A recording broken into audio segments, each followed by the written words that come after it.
Mr. Speaker, yesterday I established that there are children for whom the NDP government is the guardian who are not going to school, even though the law requires the government as guardian to ensure they are in school.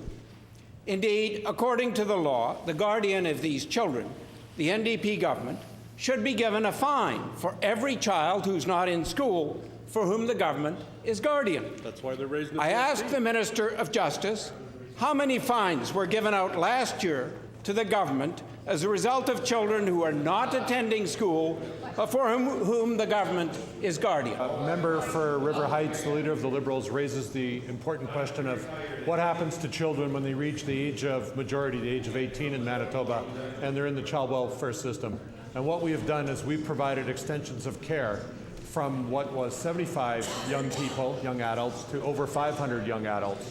And those young adults are given transitional support, such as the program announced just 2 weeks ago, where they get assistance with financial counseling, they get assistance for further education and training, they get assistance for entering the labor market, finding housing, all those things that help them stabilize their lives, Mr. Speaker. So we are making a very significant investment in the transition period when young people reach the age of majority and have to be on their own. They now have supports to do that, and the system continues to provide those supports, including completing high school in Manitoba and going on to other training opportunities that will help them become independent and self-sufficient.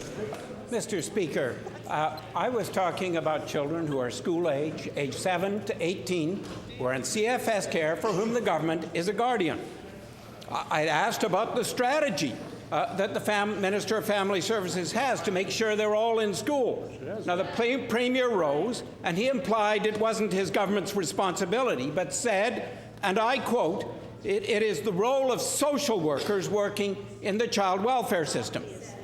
Surely, Mr. Speaker, the government is not trying to avoid its responsibility and try to make social workers the government's scapegoats. Absolutely. I asked the Premier, does he agree it would be wrong and inappropriate if his government were to start finding social workers instead of cabinet ministers? Mr. Speaker, what I was simply putting on the record was, unlike the member opposite, we're willing to put a budget in front of this House that employs social workers so that they can look after children in the child welfare system. The member from River Heights always joins hands with the Progressive Conservative opposition and votes against budgets which puts more money into the hands of child welfare system, foster parents, group homes, people that support children, children themselves, Mr. Speaker, as they go through the system. And we need those supports in this system so that they can function, so that we ensure that they are attending school. The difference here is that we're willing to put the resources into the system. The member opposite wants to levy fines, but at the same time cut the very people that are doing the job. That's not consistent nor credible, Mr. Speaker.